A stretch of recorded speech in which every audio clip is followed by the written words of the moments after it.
The 7 types of anxiety.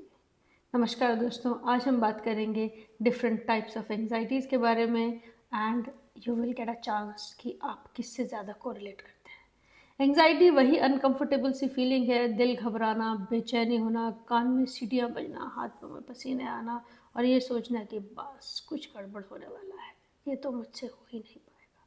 This is anxiety which is a response to any actual or potential threat. या तो सचमुच में आपके सामने खतरा है या आपके दिमाग को लगता है कि खतरा है और वो आपको बचाने की कोशिश कर रहा है। तो आज के एपिसोड में समझेंगे ये कितनी तरह की होती हैं और इन्हें कैसे मैनेज कर सकते हैं।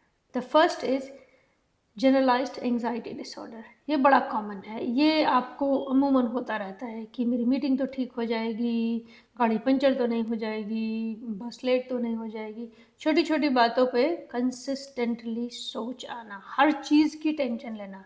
गए गैस तो खुला नहीं छोड़ दिया, आपने अपना स्मार्ट राइडर तो ले रखा है, उसकी जगह कोई दूसरा कार्ड तो नहीं है, मेरे पास रास्ता तो ठीक है, मेरे फ़ोन की बैटरी तो नहीं फ्लैट हो जाएगी, सो ऑन एंड सो फोर्थ।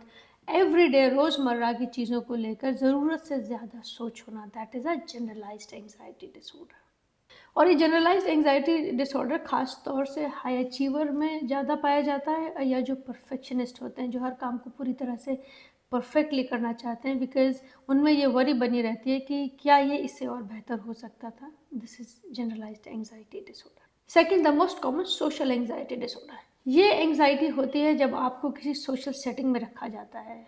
मैं इस पार्टी में नहीं जाऊंगा, कोई मुझे नहीं जानता होगा तो लोग मेरे बारे में क्या सोचेंगे, मैं ठीक तो लग रहा हूँ। सुना है सबसे फेमस डायलॉग, कहीं मैं मोटी तो नहीं लग गई इस ड्रेस में। और हम कंसिस्टेंटली कॉन्शियस रहते हैं किसी यही ऑकवर्ड साइलेंस ना फेस करना पड़ जाए, या मुझे एक्सेप्ट किया भी जाएगा या नहीं, and we try to avoid social settings on all cost. ये सिर्फ इतना नहीं है कि मैं कैसी लग रही हूँ, इतना हो जाता है कि लोगों के मुंह से आवाज़ नहीं निकलती और उनमें डर बैठ जाता है, and they actually start experiencing physical symptoms, कहीं जाने से पहले वो उल्टी ऐसा दिल होने लगता है। हर कोशिश होती है कि किसी भी तरह मुझे बाहर ना जाना पड़ जाए। That becomes a social anxiety disorder. थोड़ा डिस्कम्फर्ट नॉर्मल है, अगर आप किसी को नहीं जानते और किसी नई जगह जा रहे हैं तो थोड़ा डिस्कम्फर्ट होना नॉर्मल है, बट जब ये एक्सट्रीम पे पहुंच जाए then it takes a shape of a disorder, social anxiety disorder. तीसरा समझते हैं पैनिक डिसऑर्डर। ये एक ऐसी सिचुएशन होती है जब आप when you come up in a certain situation कि आपको लगता है मेरा तो हार्ट ही एक्सप्लोड कर जाएगा, दिल ही निकल के बाहर आ जाएगा, पसीने आने लगते हैं, बेचैनी होती है। बहुत लोग इसको लगता है कि यार हार्ट प्रॉब्लम हो गई है, हॉस्पिटल जाए, सारे टेस्ट कराए, सब नॉर्मल। अगर ये पैनिक अटैक है तो इतनी ज़्यादा चिंता की बात नहीं है, but if you get have an heart issue and you are feeling that, by all means look for medical support. पर ये आपको ऐसा मिमिक करता है जैसे कि कोई हार्ट प्रॉब्लम हो रही है, और कुछ टाइम के लिए बिल्कुल अंधेरा सा छा जाता है आंखों के आगे और कुछ समझ नहीं आता कि क्या हो क्या रहा है मेरे साथ। चौथा आता है कॉमन, जो है वो अगोराफोबिया। ये थोड़ा सा कॉम्प्लेक्स होता है। इसमें क्या होता है कि भीड़ से एंग्जाइटी होने लगती है। अगर कहीं ऐसी जगह जाना पड़ जाए जहाँ थोड़ी सी भीड़ या रश है तो वहाँ पे इंसान को बहुत ज़्यादा एंग्जाइटी होने लगती है।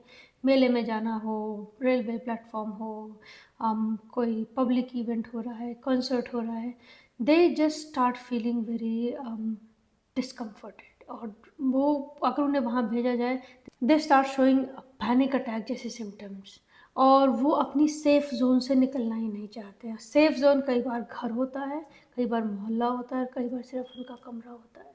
तो this cuts people from having meaningful relationship and good social interaction.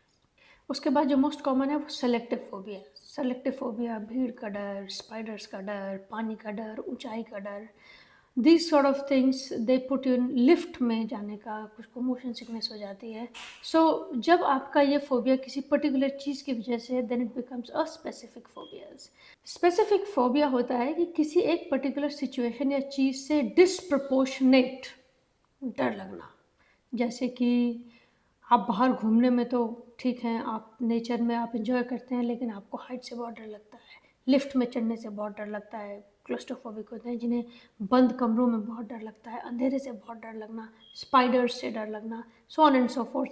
So when this fear is to a very specific things, तो ये स्पेसिफिक फोबियाज में होता है। इन सब के अपने ट्रीटमेंट है, gradual exposure therapy, but this is where it sits. Number 6, ये बड़ा इंटरेस्टिंग है, सेलेक्टिव म्यूटिज़्म, और ये हम सब ने फेस किया है। अगर आपके छोटे बच्चे हैं और जो नया-नया बोलना सीखते हैं किंडी से जस्ट ऊपर, आपने ज़रूर एक्सपीरियंस किया होगा। अब क्या होता है कि घर में तो पटर-पटर बोलेंगे, सारी पोएम सुनाएँगे, बाहर किसी के सामने कह दो बेटे ज़रा वो सुनाना, ऐसी चुप्पी होएगी कि बोलते ही नहीं हैं। तो दिस इज़ लाइक जब आप कहीं पर्टिकुलर सिचुएशन में जाकर बंदा नहीं बोल पाए। हम इसको कई बार परसीव करते हैं कि शाय है, but this is a type of an anxiety जो सेलेक्टिव जगह पर सर्टेन सिचुएशंस पर मुँह से आवाज़ ही नहीं निकलती।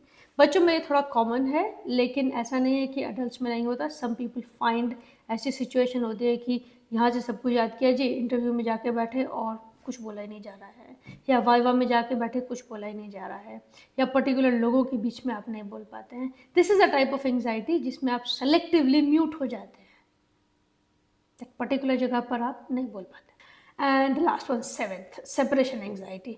वर्किंग मदर से ज़्यादा इस पेन को कोई नहीं समझ सकता, and specially if your kids are really young.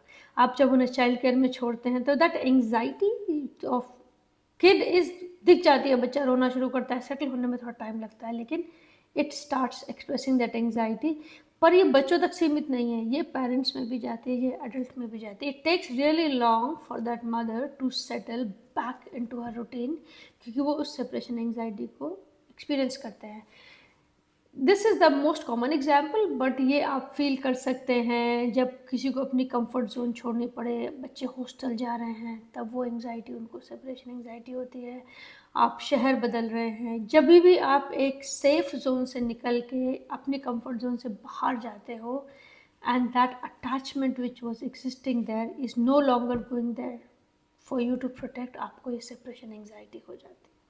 तो दोस्तों ये थी 7 तरह की कॉमन एंग्जाइटी। इसके अलावा और भी common like more complex form है, जैसे ओसीडी हो गया, पीटीएसडी हो गया। उनके बारे में हम कभी और बात करेंगे, because they have a very specific way of managing.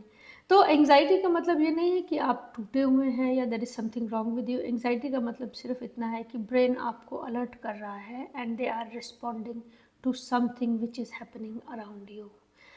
आपको इससे डरना नहीं है, इससे भागना नहीं है, इसको अवॉइड नहीं करना है। We just have to understand. एक बार आप कोरिलेट कर लो, एक बार आपको पता चल जाए कि मेरी एंग्जाइटी क्या है, आधी परेशानी तो वहीं ख़त्म हो गई।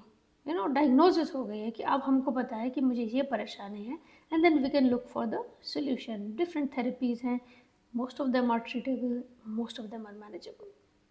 तो दोस्तों एंग्जाइटी को आइडेंटिफाई करना, उसको एक नाम देना, उस इमोशन को एक नाम देना ही इस लूप से निकलने की शुरुआत है। और अंत में डर को जो मैंने देखा तो वो मेरा साया निकला, जो हर रोशनी के पीछे छुपा हुआ था। मगर जब हिम्मत करके मैंने आँख उठाई तो वो साया ही मेरा रास्ता बनता चला गया। It is important to acknowledge what you are carrying, what you relate to. Thank you very much for your time, and we'll connect some other day with a new topic. Thank you very much.